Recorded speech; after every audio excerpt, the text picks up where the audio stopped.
I think one of the first stories I ever wrote as a journalist was in a story that Jane assigned and edited in 1999 or 2000 about a very nice review of Carol's super jumbo skyscraper exhibit at where? At the manufacturer? No, it was pre 9/11 at 14 Wall Street. Yeah. So it's great to be here tonight, and always has amazed me the force of Carol's will that built this institution, has kept it going as well, and that fills the house on a Tuesday night. So it's great to see all of you. I normally have to start out by saying that this is really about architecture. This isn't about technology. But for all of you, I feel like that's more implicit. That the spatial aspects of this, the idea that the internet has a geography and is connected to the geography of the city, is more of a given. Since you. Turn the lights down. I'll turn the lights down. Since you come to the Skyscraper Museum. But that is very much where I'm coming from with this. I've written about architecture now for about a dozen years, and that's based on certain assumptions. And the most important assumption is that an architect designs a building and it becomes a place, or many architects design many buildings and it becomes a city, and they're all of these forces that shape these places and these buildings and these cities, the forces that this museum is dedicated to. But at the end of the day, you can go and you can visit them, and you can walk around them and you can smell them, and you can find out how they got to be where they are, as much as you can understand that. And that experience, the idea that these are places and you can experience these places, was fundamental to the way that I was looking at buildings, looking at architecture, and writing about buildings. But that had started to change about 4 or 5 years ago, where I was ostensibly writing about architecture, but I was mostly sitting in front of my computer screen, and even more so since about 2007. I was not only sitting in front of my computer screen all day, but then at the end of the day, I was getting up and looking at my iPhone screen. And I was walking down the street, and this is sort of now the momentary reality of our life in the city. But I was walking down the street, and my attention was divided. I was half inside the screen, and I was half or a quarter outside, looking at the world around me. And that seemed like an incredibly swift and profound change in my experience of places and experience of the city. And what I got hung up on, the part that I didn't understand about that experience, was that the world around me could be so physically embodied, and yet the world inside the screen could have no physical presence of its own. There was nothing there. There was no sense that there was anything, that there was a world behind the screen. And if you looked for images of the internet, this is always the image that you saw. It still is predominantly the image that you saw. This idea of this amorphous blob, this sort of infinite thing. It always reminds me of the Apollo image of the blue marble of the Earth, and seems to suggest kind of the same thing, that it's too vast to understand, that we're small on it, and we can't understand it in its entirety.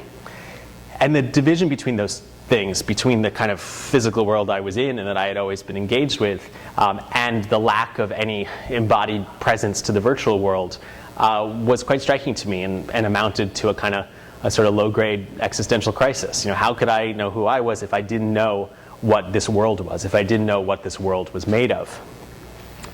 And then,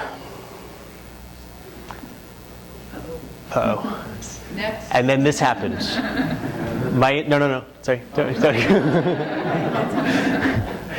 Too realistic here.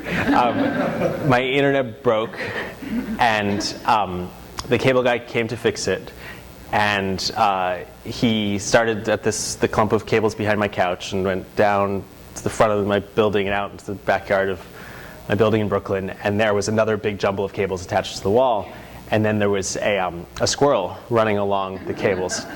And he said, I think that's your problem. I think a squirrel is chewing on your internet. And this seemed preposterous because we all know that the internet isn't something a squirrel can chew on. The internet is a transcendent idea. It's a set of protocols that has changed the world, and everything from revolutions to dating to grocery shopping. It is not something a squirrel can chew on, but in fact it was. In fact, a squirrel was chewing on my internet. And what that made me realize, somewhat obviously in retrospect, was that if a squirrel could chew on that piece of the internet behind my building, then there must be other pieces of the internet that squirrels can chew on.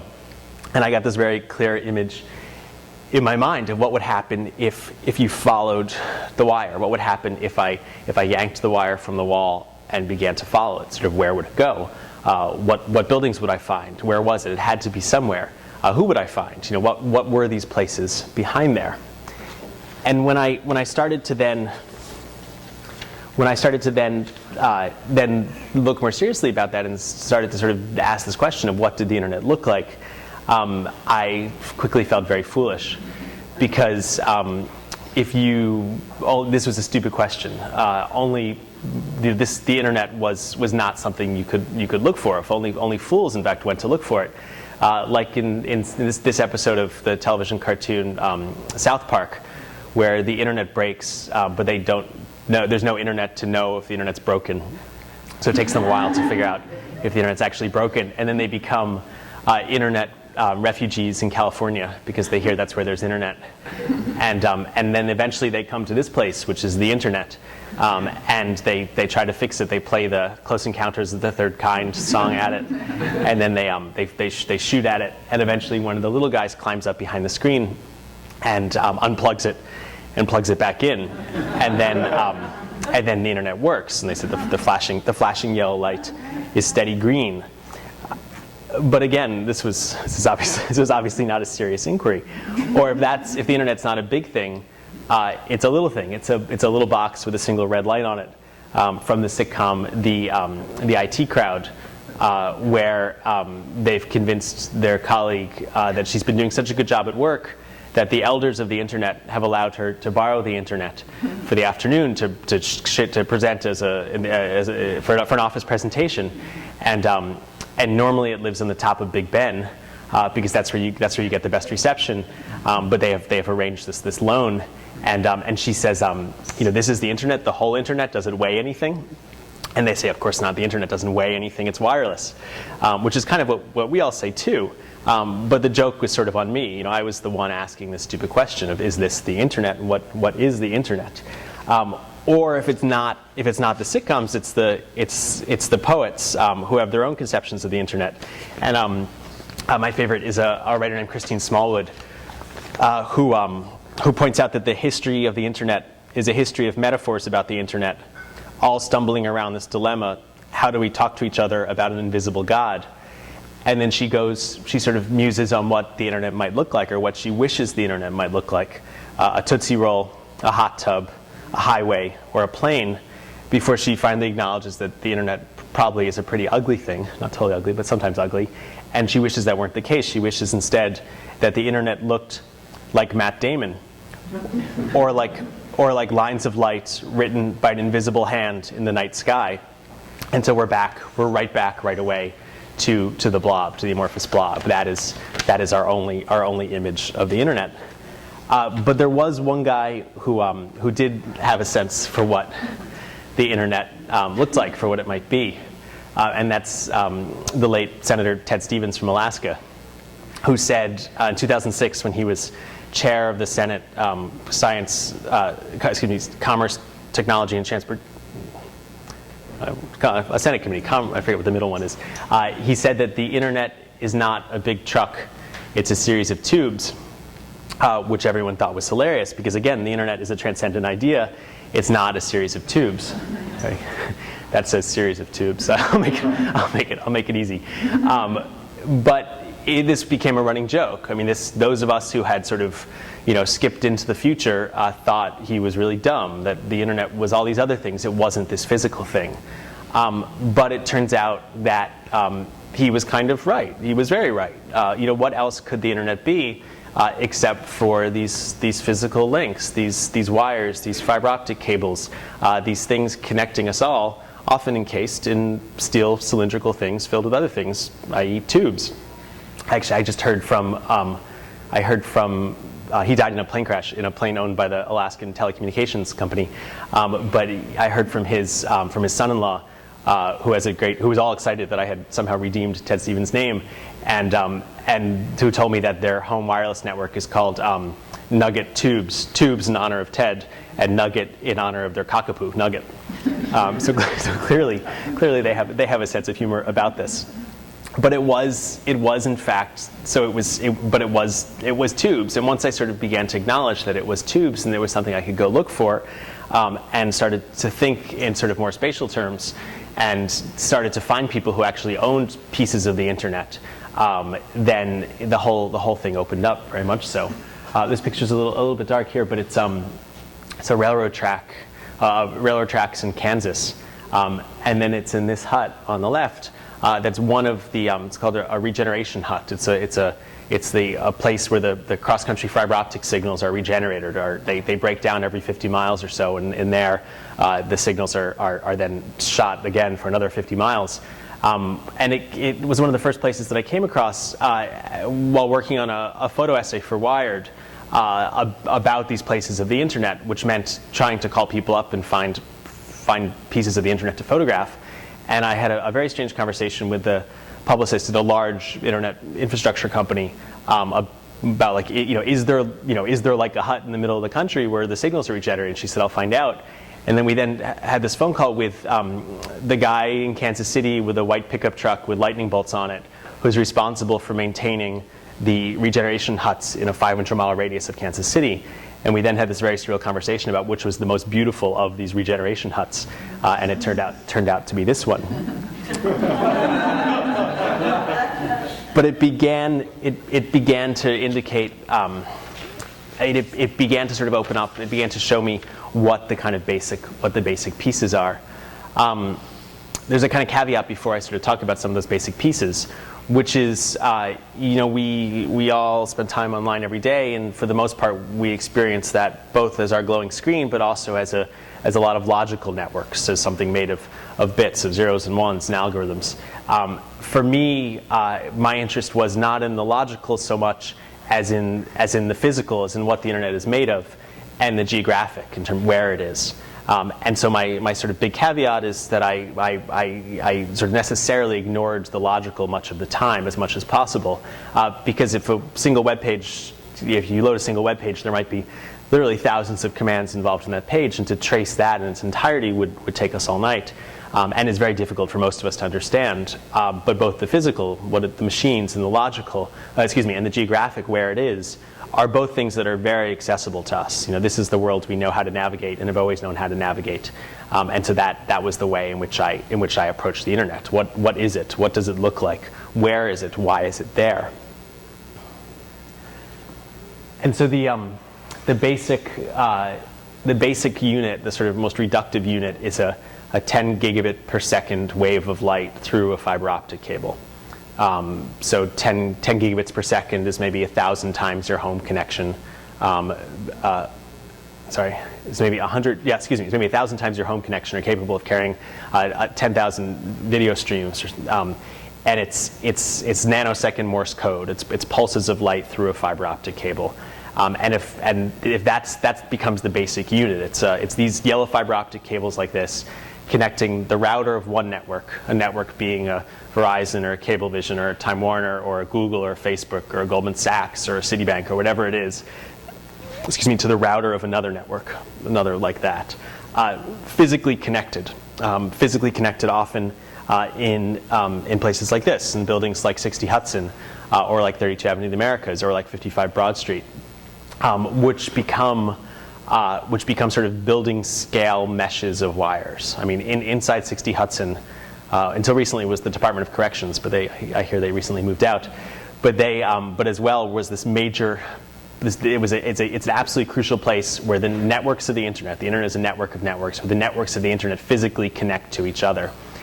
From our big refrigerator-sized router, yellow fiber optic cable most often plugged into another big refrigerator-sized router. So if I'm a Cablevision customer in Brooklyn and I'm communicating with a Rogers customer in Toronto, then that connection very likely might happen either at 60 Hudson physically, a yellow fiber optic cable from Cablevision's router to Rogers' router at 60 Hudson, or at maybe perhaps at 111 8th, or a very short list of other buildings.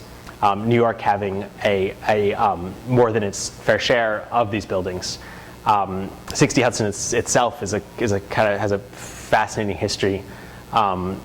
That it was built as the Western Union headquarters, and its telecommunications history is discontinuous, but essentially was enlivened with the breakup of the Bell system when upstarts like MCI needed to physically connect to AT&T, which was at the time was finishing up at 32 Avenue of the Americas, the building owned by the Rudins that Carol was talking about, and that meant that the trick was they essentially getting access to the basement. AT&T said, yes, we have to interconnect with you by court order, but we don't have to let you inside the building.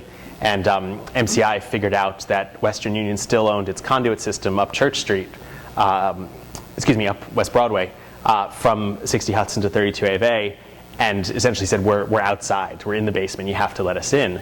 And with that sort of first colonization of 60 Hudson tied into 32 Avenue of the Americas, 60 Hudson became a place where the non-incumbent telecoms, the upstarts, the MCIs, the Global Crossings, the international carriers, could put their equipment and could physically connect to each other. Most important of those interconnections, most important of those networks there are the transatlantic cables, the undersea cables, of which there aren't that many, sort of 10 or 12 depending on how you count. And the numbers, it's a little hard to pin it down exactly, but about 6 of them all land on the Long Island or New Jersey shore and home run, come directly to 60 Hudson Street, where they then connect to everybody else. And they're there because everybody is there. They're there because you need to interconnect, and this is the place that has grown, that has sort of in a sort of ultimately emergent way as the place where networks connect to each other. It's one of about, I mean, it's a short list of this top tier of buildings. About a dozen in the world that are essentially an order of magnitude more important than the next tier of buildings. Essentially meaning that there are 10 times more networks connecting inside 60 Hudson or 32 Ave or what's the next image? This is the yellow. I mean, this is the mesh of yellow into fiber optic cables. More than 60 Hudson, more than 10 times more networks connecting inside 60 Hudson and these other buildings than anywhere else. So perhaps maybe 400 or 500 networks compared to any other. And the part that interests me most, the part that seems sort of crucial to sort of looking at the internet in spatial terms, is the way in which they're rooted in place. And when you ask the question of why are these buildings where they are, there are always kind of two parts to the answer. There's always some fact of geography. 60 Hudson being at kind of the elbow of Lower Manhattan. It's sort of absurd to say it's sitting here, but it's like always an important place for telecommunications. And the first way out of town, the Holland Tunnel, opened essentially contemporaneously with the building. And if there's always that fact of geography, there's always, it's a world capital, there's some sort of long-standing need for telecommunications. The other piece is a charismatic salesperson, is somebody who essentially convinced the first 2 networks to come into the building, and then all of the other networks came because those networks were there. And that was certainly the case in 60 Hudson. But what's striking to me and what this image represents is the way in which it then becomes sort of fixed to the earth. This is a fiber vault. When you walk into these buildings, it's like walking into a machine. They're very cold and they're very loud. They're cold because they're massive air conditioning to keep the servers cool. They're very loud because of all those servers and because of all that air conditioning. The sort of ceiling's often obscured with wires, completely caked with wires. But then when you come to this room, it's hot and it's still, and it smells like dirt. Because this is the place where the fiber comes out of the ground. This isn't 60 Hudson, but a building in Ashburn, Virginia, another one of these very important buildings. And that, to me, I mean, it's this is the room in which the internet connects to the earth.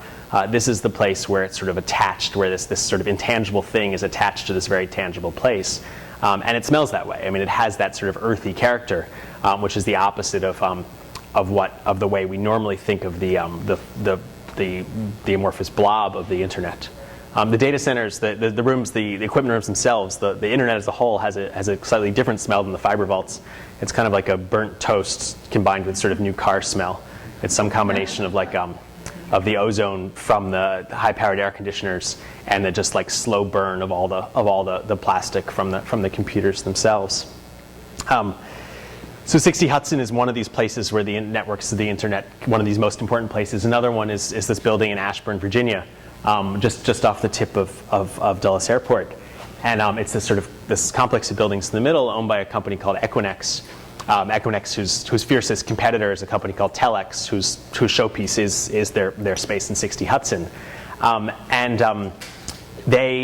piece of the book was excerpted a couple months ago with the piece of the book where I describe my visit to this building with the admittedly sensational headline, the bullseye of America's internet. And we did an illustration with red circles around it and thought we were being very sensational. And then Equinix tweeted all the next 2 weeks, "We are the bullseye of America's internet. We are the bullseye of America's internet," because they are intensely competitive. I mean, this is essentially they are partly in the real estate business. They rent space and power. They rent sort of at the cages, sort of like a Manhattan mini storage kind of scale, if not bigger. And then they sell power. And then they charge for cross connects. They charge for connecting, for these cables from one router to another, which is still a lot cheaper than buying a long distance circuit from New York to Virginia or from New York to San Francisco. And so it's that intensity of these physical connections that make them matter.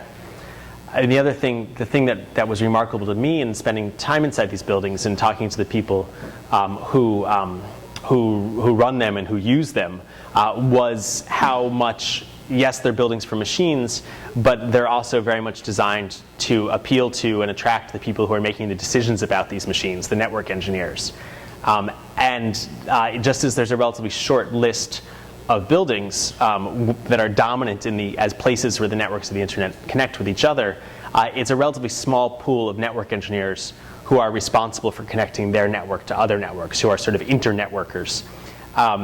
So much so, I was talking to somebody at Microsoft recently. Microsoft has 90,000 employees globally, I think. And he said that 200 of them are responsible for running Microsoft's global data network. Microsoft doesn't just plug into the internet, but runs its own global network. And of those 200 who are responsible for the sort of care and feeding of this network, there were 5 who were responsible for connecting this network to other networks, the Microsoft's network to other networks.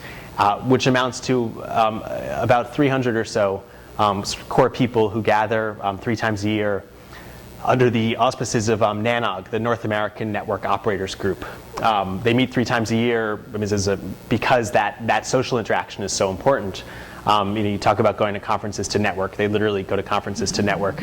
And what that means is drinking a lot of beer, and determining who is clueful, which is the opposite of clueless, and then deciding if it's worthwhile to connect my network to your network.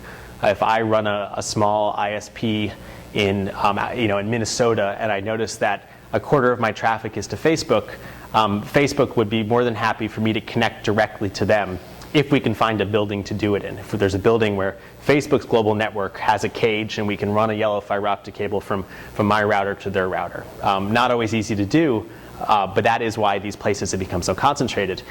And of course, it sort of should be clear by now, it's entirely an urban analogy. I mean, the physical density is the key to these places, and that both echoes, they land in physically dense places in New York and London and Los Angeles, Ashburn, Virginia being sort of the outlier with this. But for the same reason. That proximity. I don't push the metaphor too hard in the book, but it's certainly worth noting that these are, it's all about urban density. It's all about the sort of, well, I don't want to say the virtual version of that because these are physical connections, but the internet's version of cities.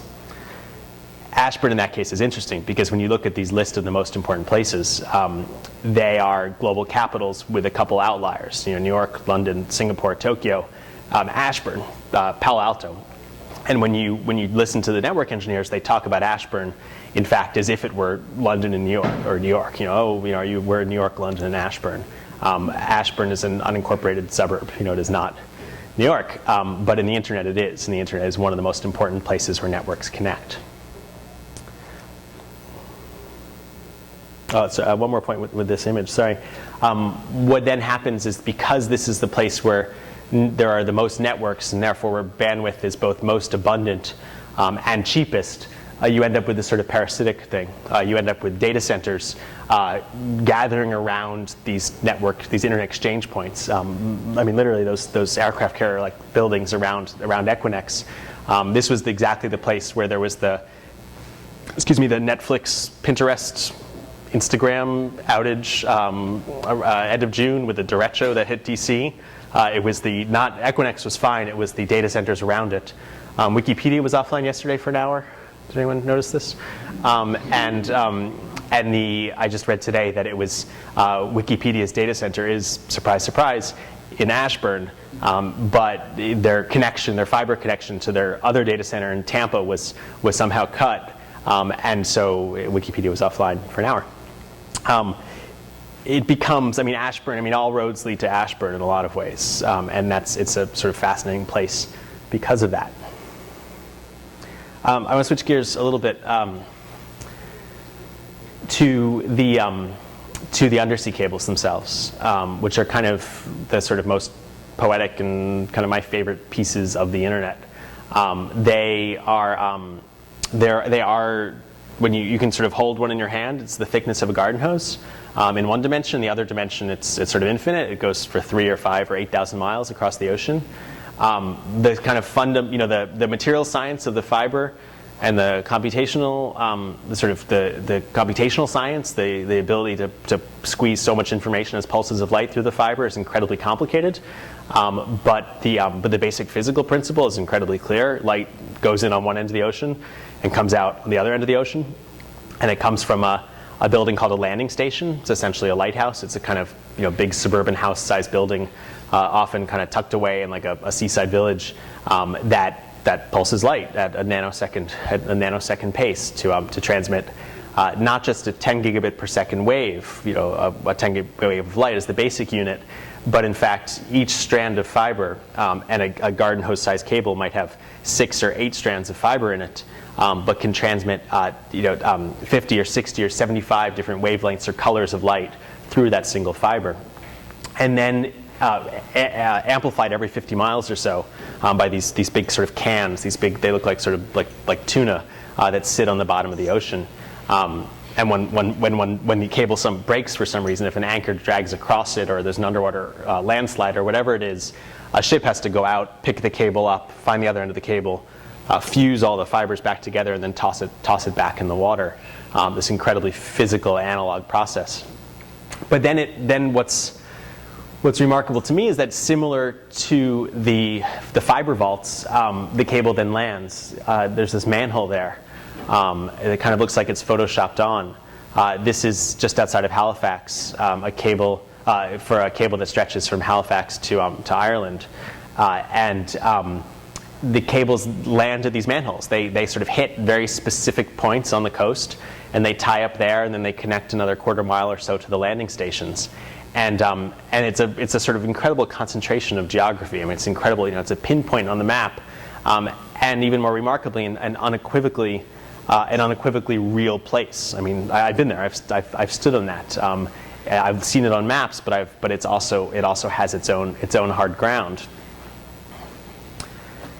And this is my friend Simon Cooper, who until very recently worked for Tata Communications, which is the communications wing of Tata, the big Indian industrial conglomerate.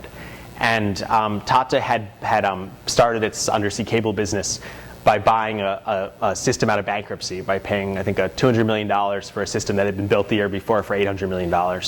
This is in 2002 or 2003. And then proceeded to add pieces onto it until they had built essentially a beam of light around the world, and that's how he talks about it, with this incredibly expansive geographic imagination, with this idea. They will sell you a beam of light going east or a beam of light going west, and if the cable in the Pacific breaks, they'll send the bits around the other direction. I've never met him. We've only talked. You can't quite see it, but it's on their telepresence system, their video conferencing system. So he always kind of seemed like the man inside the internet. And he's based in Singapore. It's an Indian company based in Singapore. He's an Englishman. The undersea cable business is dominated by Englishmen, and they all seem to be 42. They all started at pretty much at exactly the same time with the beginning of the boom about 20 years ago. And what I wanted from Simon in particular was to see a new cable being built, to see a new cable landing on the beach, to see one of these manholes sort of in action. And Tata was in the process of building a lot of cables. One of them was the West Africa cable system down the west coast of Africa, from Lisbon to Cote d'Ivoire to Ghana, all the way down to Namibia. And he said, when this was actually happening, depended on the weather. But with about 4 or 5 days' notice, he said to go to this beach south of Lisbon, and at a little after 9 on a Monday morning, this guy would walk out of the water, carrying this lightweight nylon line, and that was the sort of first link. That was the first link between sea and land that they would then begins to sort of be leveraged into this actual undersea cable. So a cable ship comes around from Lisbon, and they connect the messenger line, it's called, back to the ship, and then begin to drag the actual cable in with the bulldozer, floated on these buoys. You can see the English engineers looking on.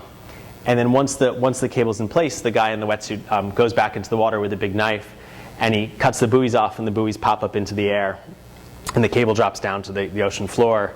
And he does that all the way out to the ship. And then when he gets there, they give him a glass of juice and a cookie, and then he jumps back into the water and swims back to shore, and then he lights a cigarette. And then with that, the cable is on the ocean floor, the first piece of it. And then they start to prepare to fuse it to the shore end, it's called, to the piece that's already been installed, buried underground from the landing station, in this case about a mile up the road, down to the manhole. But before they can fuse these fuse the strands, these hair-thin strands of fiber together, they have to kind of take off the steel coating that the cable, the protective layers that it has closer to shore, which means hacking away at it with a hacksaw. And when you're seeing these guys with a hacksaw hacking away at this piece of the internet, it stops seeming like a amorphous blob. It starts to seem like an incredibly physical thing. And a very important physical thing. I mean, if you think of the internet if you think of the world as a global village, you think of the internet as a global medium, it's because of these cables. They are the kind of key pieces of connection. And this process goes on for about 3 days with these guys on the beach watching, and sort of, they put this other extra protective layer on. And then when the tide goes out, they sort of try to do as much as possible without having to get their scuba gear on, because they bury it out a little bit, a few hundred yards out to shore, and to keep it from being dredged up by anchors, and to do a little bit to protect it. And it's it's this incredibly sophisticated technology, it's the same, the sort of the tradition of it and the geography of it is very old. This is a picture from the 20s. Where you see the English, in Asia, you see the English engineer in the hat in the background. You see the same local laborers as there were in Lisbon. And the places that the cables are connecting are predominantly the same. These classic port cities, Lisbon or Mombasa or Mumbai or Singapore or New York. Always, these are always, it's always the same list of places that are connected. And then after the sort of activity finishes, the cable's connected inside the manhole.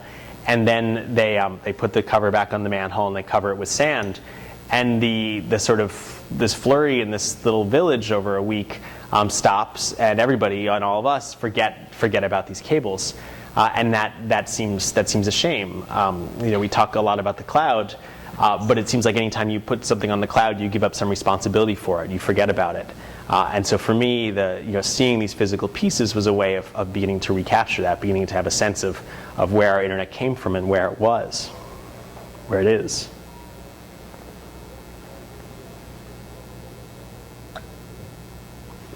So I want to finish with a kind of tale of two data centers. If they're kind of, they're sort of, I think of 3 different categories of internet places. They're the internet exchange points, the places where networks meet. There are the lines in between, the undersea cables and the terrestrial cables, and then there's the data centers, the places where data is stored. And internet exchange points are data centers sometimes mean the type of building, but exchange points do sort of serve a different purpose, even if they are sort of, in the generic terms, data centers. But the data centers in places like this are the warehouses, are the depots. And they mostly locate, again, this question, why is it there, where is it? They mostly locate along 2 poles, either near us or near exchange points, so like in those sort of parasitic buildings around Ashburn, or in the boonies, in places where power is cheap, because they use massive amounts of power, where the air is cool, because the servers generate so much heat, that if the air is cool, you can, not quite literally, but basically throw open the windows and use outside cooling, where there's enough of a fiber infrastructure to keep them connected, and often where there are good tax breaks to park hundreds of billions of dollars worth of equipment. And one of the key places where these kind of super data centers have been built, this kind of largest of them and often built only for a single company, has been in Oregon, in Central Oregon, which is where the #1 and #2 most visited websites both made the same decision about 5 years apart to put their first ground-up data centers, Google and Facebook, which I went to see, and had very different experiences at the 2 places. This is in the woods behind Facebook's data center in Prineville, Oregon, and these are power lines that Facebook built to sort of tie into the main regional grid. And what was interesting, it's a massive building. The first building is 300,000 square feet, the size of 3 Walmarts. Walmart being the measure of all things big, and with a second building under construction, a third being built. It uses more power than the county in which it sits, in Crook County. And if my initial image of it was as some sort of blight on the landscape, when I got there, that was not the case at all. Prineville had embraced Facebook, and Facebook had embraced Prineville. It had literally taken the place of the collapsed industry in that town, and was welcome for that. And in fact, Apple is now building a data center almost across the street, a quarter mile away, which is, again, this is a dot on the map. This is 30 miles from Bend. It's really out there, and yet this has become a sort of very important concentration of data centers. And what was even more remarkable, that pride that the town felt, but also the pride that Facebook felt. The idea that this was one of the first places that, rather than try to make this building disappear, Equinix and Ashburn, for example, looks like the back of a shopping mall. These are tilt-up concrete buildings with no signs on the door, sort of meant to be obscure by being anonymous. And Facebook instead has a big sign in front and has built this quite beautiful building, has sort of monumentalized this place, has said, this place where your data is stored is an important place. Not architecturally, I don't think it was more just they wanted to make it nice. It wasn't as if there was any very specific ideological architectural expression, but what came out is quite remarkable and really stood out from many of the other places I saw. It was one of the newest buildings. The day I was there was actually the day that it was first online, the day that it was sort of had its first live traffic on the internet. And it's in that sort of celebration of what's inside began to sort of speak to the celebration of these places that I had been looking for. They are, it's literally, to call them the stacks of a library is both, that's what they look like. That's in some ways what they are. Each blue light representing a terabyte hard drive, aisles and aisles and aisles of them, tens of thousands of servers in this building, with 2 more buildings to come. But what was striking to me was that I still couldn't, even being here, it was still hard to make that last leap between the meaningful things in this building, the announcements of births and new pets and new jobs and all the Facebook at its best moments, and the abstraction of these machines was still difficult to link. But I did But it was satisfying to know that it was here, and it was satisfying to see that it was celebrated and taken seriously. The experience down the road, about 120 miles at Google, was the opposite. If Facebook was happy to show off their building and welcome me in, Google accepted my request to go visit this place, and then gave me essentially a tour of the parking lot. It played out as farce. It was this bizarre experience, having visited, dozens of these places, and been welcomed by the engineers who run them, all eager to make sure I understood what was inside of them and how they worked and how they are relevant to my life online. At Google, the message was, "We'll take care of it for you. You needn't worry about this. People, this is not something that is relevant to you." So we walked across the parking lot, and I said, "Can you tell me a bit about what goes on inside this building?" And I had taken out my tape recorder, and the PR minder with me sort of took a very close look at it to make sure it wasn't a camera. And the guy who was giving the tour is too strong a word, but said, "I'm sure that's information that we have internally, but it's not something we often share." Clearly, they know what this building does. Then we saw the Googlers' organic garden, but it was wintertime, so it was just this patch of dirt. So it's like, here's this patch of dirt, and it was striking to me the degree to which Google was the outlier. After having talked to so many people and visited so many places, Google, the company whose mission statement is to organize and distribute the world's information, the company that knows the most about us, was the least willing to talk about itself, to explain what goes on inside these buildings where we keep our ideas, our letters, our interests, our queries. Then we went to I was then taken for this delicious lunch of organic salmon and this flank steak and these really good little peanut butter cups. And when I said I was disappointed not to have seen inside this building, the response was that senators and governors have been disappointed too, which was prescient because now senators and governors are investigating Google for what's inside these buildings. So it was a somewhat shocking moment in that it was so different from every other experience that I had, and from the company that ostensibly, I suppose there's a joke to be made about Facebook playing fast and loose with our privacy and Google taking it more seriously, but it was more an attitude that we'll take care of it for you, that you needn't worry about it, that you can actually understand. And if that wasn't clear, it became clear when a guy came off the lunch line wearing a T-shirt that said, "People who think they know everything are annoying to those of us who actually do." And that was one of the hard facts I could share about what I saw there, because I didn't see much.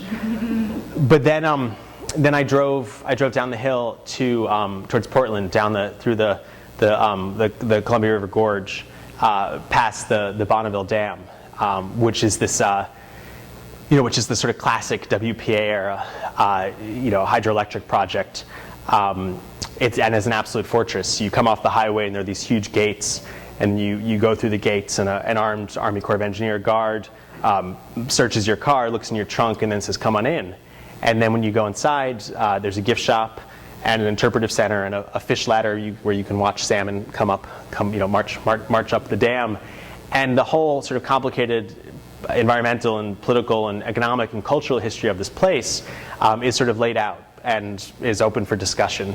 And there's no doubt that this is a strategically important place. That this there's a profound physical security issue to this. But equally clear to me is that it's ours. That it's sort of infrastructure that belongs to us in some ways. And there's an active discussion about it. We can learn about it. We can know about it. We can visit it. We can go inside. And that seemed to me the kind of thing that we should ask of the internet. There's this great Neil Stephenson line where he says that wired people should know something about wires, and it's that question that I kept asking of where does our internet come from? So, thank you.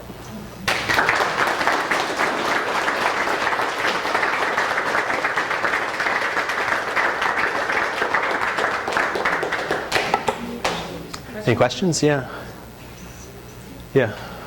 You talked several times referred to the fact that these connections can break and have broken, and that's a really major problem.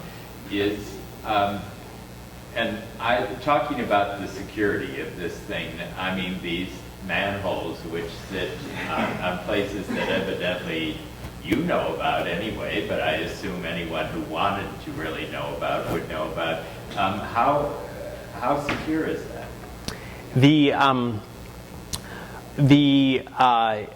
Well, there are a lot of ways of answering that. I mean, the manholes. I mean, the cable owners take the manholes more seriously. You know, they don't. They are. There is. If you Google them, there's very quickly a map comes right up. You know, a sort of creepy map that's like somebody has nefariously actually pointed them out. A website that's been in existence for 10 years. Before I visited one of the landing stations, I had a conversation. The press person who was arranging the visit said, "Okay, well, I think we can do this. Will you talk to our director of security?" I said, "No problem." And he said, "We're happy to have you come and look at this place, but we really don't want you to publish the location." And I didn't have the heart to tell him that if you enter in the name of his company and the town that it's in, which they announce, they sort of market this town, on Google Maps, a red flag lands in the middle of his building. If you Google the data center in the Dalles, until recently, actually, it was obscured, it was smudged, but they just switched the picture, much to my chagrin. The manholes are taken seriously, but it's not the bigger threat. Well, at the same time, because the bigger threat is not from evildoers, the bigger threat is from anchors and landslides, or anchors predominantly.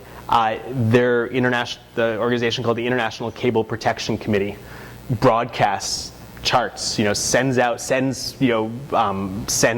fishermen charts showing where the cables are to make sure they avoid them. So it's not as if there's a sense that hiding them is going to secure them. The bigger risk is that not knowing where they are, somebody will accidentally do something to them.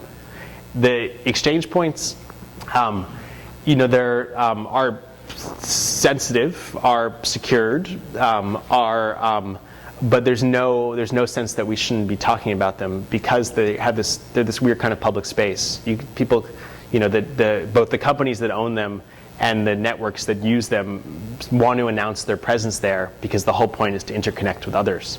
The whole point is either to sell more of these cages to sort of keep their business going, or to, so on Facebook, for example, lists the dozen buildings in the world where you can plug into Facebook's network.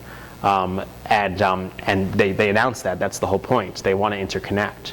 And 60 Hudson is a secure building. It's maybe a tiny bit more secure than many Manhattan office buildings, maybe even a little bit less, I suppose, depending on which one. But it's not. There's the bigger concern is that I've heard this directly. I mean, the bigger concern from the networking community is not that somebody will blow this building up, but that not knowing about it means that that it'll be somehow legislated against it. That this misunderstanding is the greater threat rather than ignoring its existence. So, anyway. Varying on that is how much redundancy is it? Let's say 60 Hudson was blown up. Yeah. My sense is nothing would stop. Other lines might get a little crowded, but right.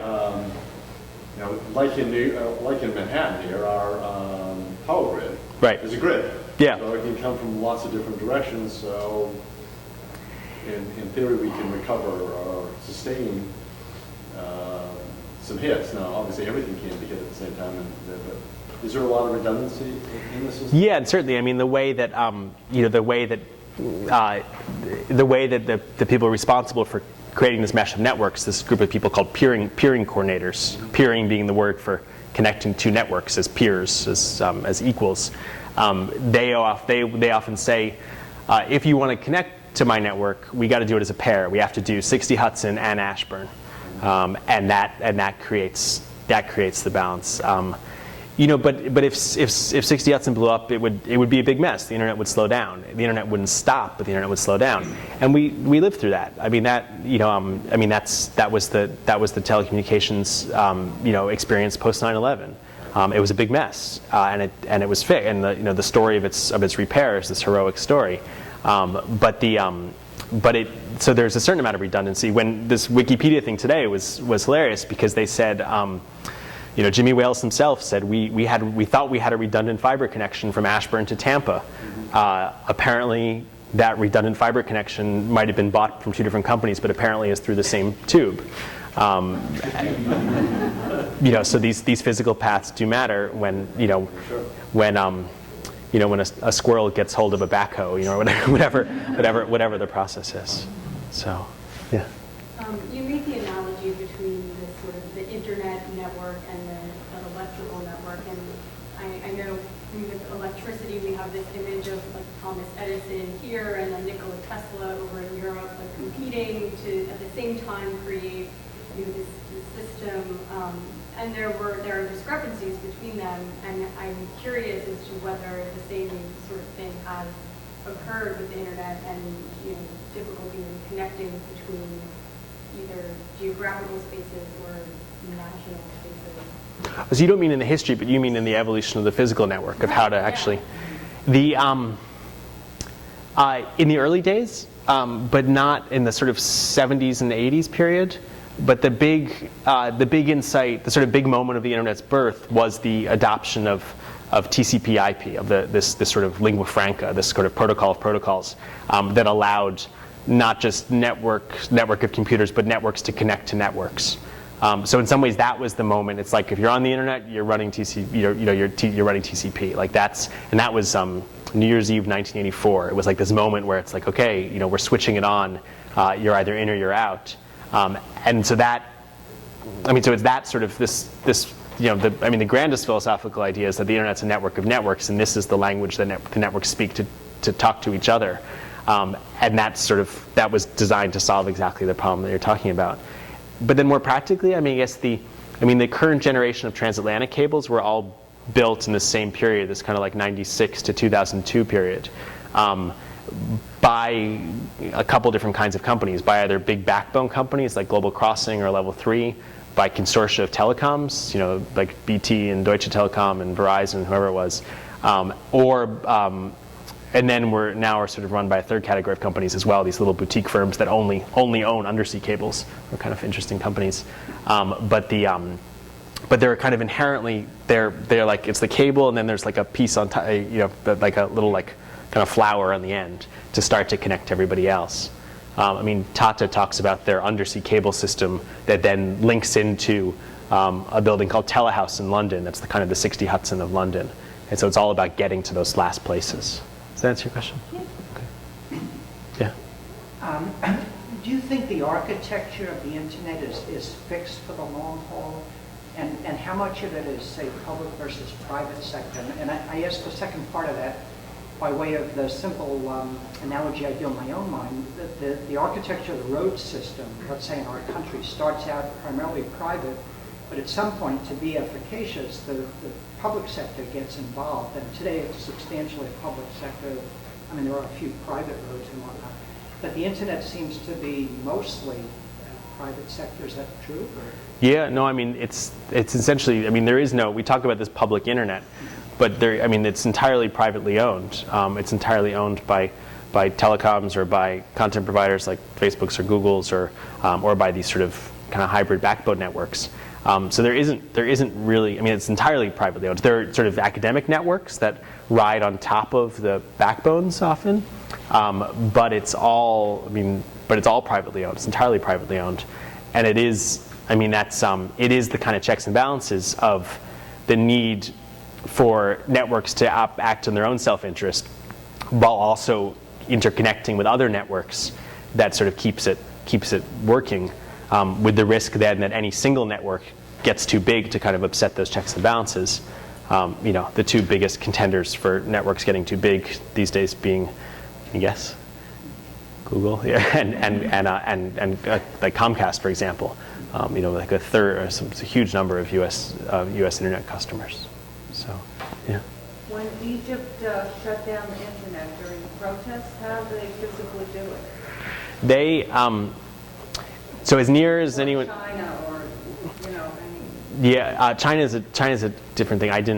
for obvious reasons, if it was okay to go to London and Lisbon to look at critical pieces of internet infrastructure, I decided not to go to China to look at critical pieces of internet infrastructure. But in Egypt, there's this great analysis by a company called Renesas that essentially they constantly monitor the announcements of internet routes. The routers are always talking to each other and saying, "I'm over here. This is who's behind me," and this sort of in live, every second.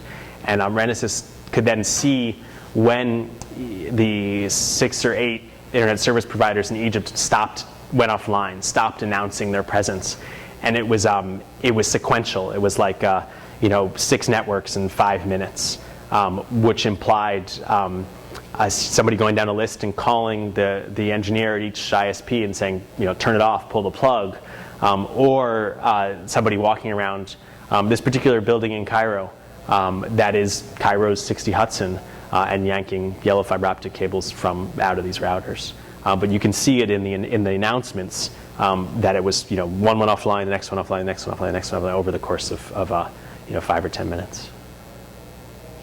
So if there's a revolution, you got to take over those buildings. You got to take over 60. I mean, it's in theory. Yeah. You take over the means of communication. Yeah. Well, I mean, the two. And if they had been smart, they would have taken over those buildings first to prevent them from being shut down. In Egypt, that's what happened. I mean, there's the story which I had heard a couple times, and just somebody who I trust just told me that he saw it himself, that post 9/11, 60 Hudson was surrounded with garbage trucks filled with sand. It was immediately recognized as a strategic spot. A lighter note than that, I was in Portland and was talking about who owns your internet at Portland, Oregon, and was talking about this idea of artisanal internet, that we could have we could pay more attention, have more variety in where our internet comes from, and they were like ready to start their own revolution. They were ready to start a petition. So, yeah. My question directly follows on the others about security. I heard that the Defense Department was at one time considering making their own internet because they were unhappy with foreign governments and hackers and other things getting into the. I mean, is that even possible? I mean, through satellites or something, that the Defense Department could make a parallel internet? Well, it's a bit semantic, because you have you have many global networks that are connecting to each other. So you have Facebook's global network and Verizon's global network, and they're often running through the same physical paths, but they're logically independent. So everyone sort of has their own internet in some ways. But more specifically to your point, yes, I mean the Department of Defense does operate its own network of networks, to the point where you often hear. I just heard it come out of the mouth of the NATO Allied Supreme Commander, who referred in passing to the internets, because that's how he thinks of it. Because it's the defense networks, and it's the civilian, the other internet, and they are two separate things. I mean, there's that famous George Bush slip where he referred to the internets, but that is a more common way of referring to it. Because not only acknowledging the internet as a network of networks, but there being multiple groupings of internets. Yeah. Could you mention an example of what you talked about as the other thing, which is a great salesman, and how maybe a single personality figures in changing the geography of the place? Yeah. So there are the two guys that I spent the most time with who do represent these kind of internet salesmen. One is a kind of consummate New York real estate guy, a guy named Hunter Newby, who was instrumental in sort of packaging 60 Hudson as an early employee or co-founder of this company Telex, who I did this great walk with. We started at 55 Broad in the basement, and then walked past 60 Hudson, their dad in the Americas, and he was wearing the exact same suit as John Gilbert, with his white shirt and silk tie, and was all about this very specific slice of New York real estate, these exchange points and co-location carrier hotels, whatever term you want to apply to them, and all about. I mean, his refrain was "networks go to where networks are," which is exactly the kind of thing an office real estate person might say. I mean, it's all about location. The other flavor, and in some ways a bit more influential, was a guy named Jay Adelson, who was one of the founders of Equinix, and he, as a 27 or 28-year-old, realized that buildings like 60 Hudson or One Wilshire in LA that were sort of being repurposed for interconnection was not the way to do it, that you should build a building from the ground up designed for interconnection, which is what Ashburn is. And then he realized that if you're going to do that, you should sort of make it into a kind of Hilton of internet buildings. You should design it in a way that's meant to attract its human customers, the network engineers, which essentially means designing it to look like a science fiction movie.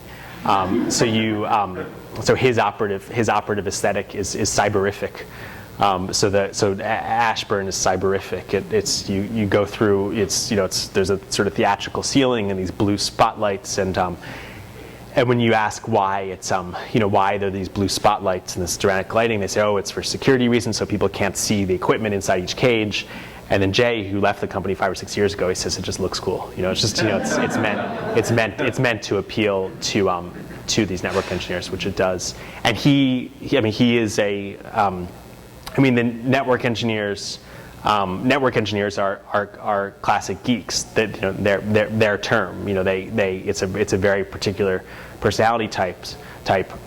The peering coordinators, the internetworkers,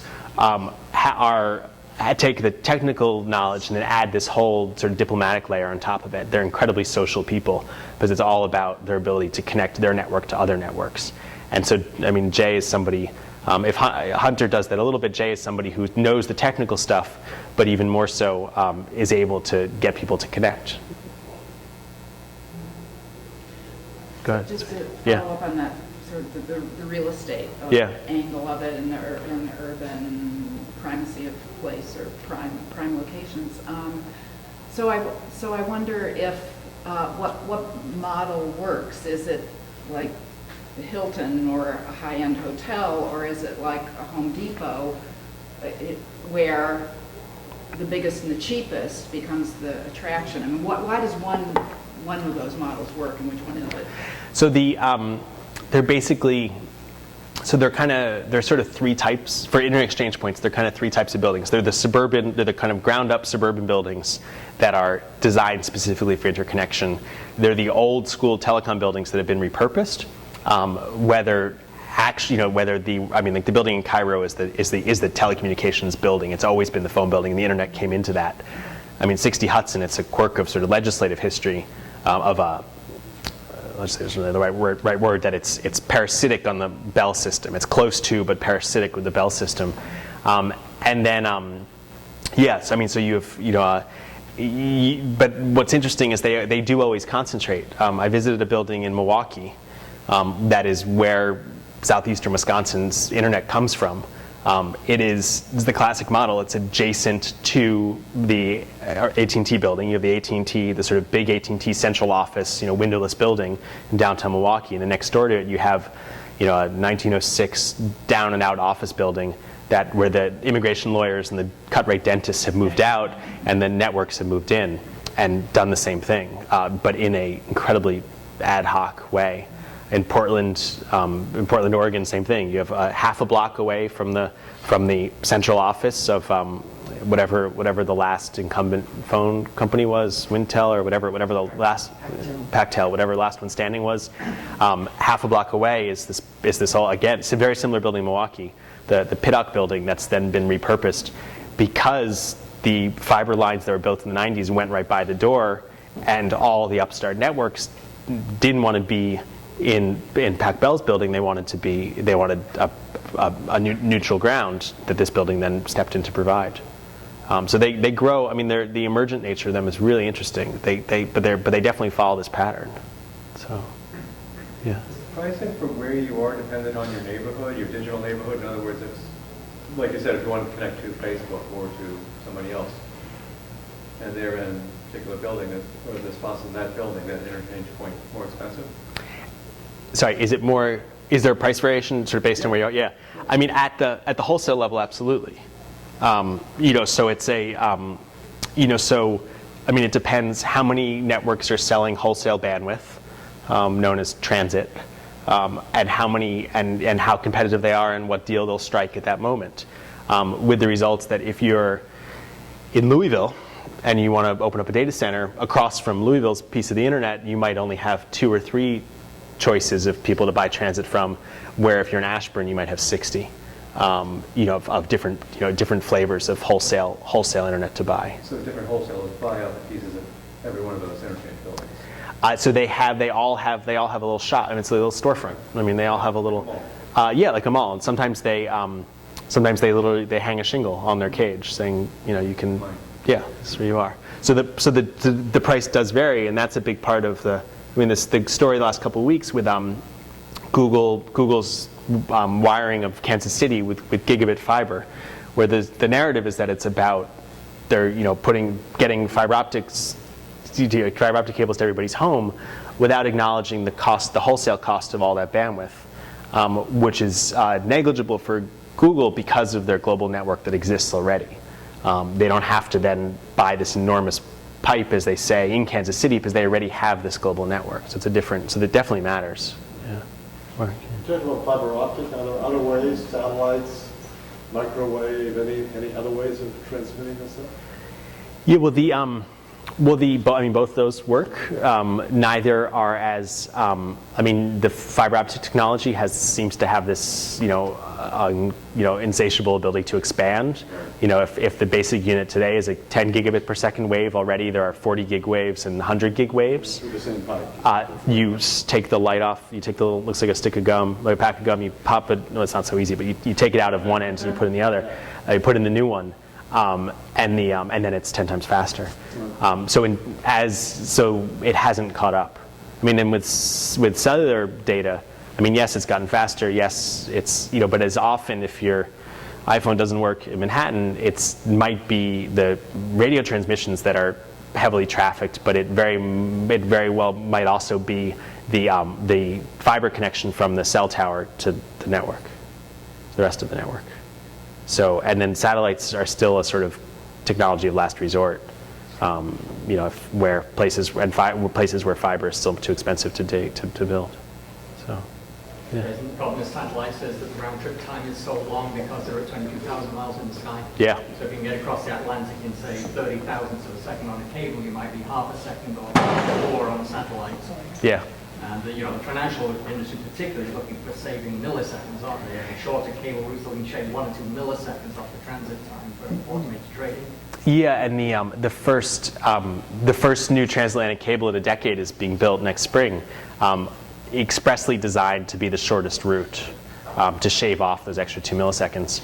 And that's I met a company called Cross River Fiber, who are like New Jersey fiber construction guys. And as he says with a wink, we know how to build things in New Jersey, and they are reducing the times. They're digging new routes between the key financial data centers in New Jersey, in order to reduce the latency, to decrease the distance. And he said, we knock on people's doors and ask if we can go through their front lawns. It is that physical. But all the really cool kids are using radio links. So like private radio links from Chicago to New York that are, again, 2 milliseconds faster. Built for one customer for sole use for 3 months, and then don't worry, the damage is done. So. I think we could pepper Andrew with questions all night, but maybe we could do that while looking at a book and thanking him and having a drink.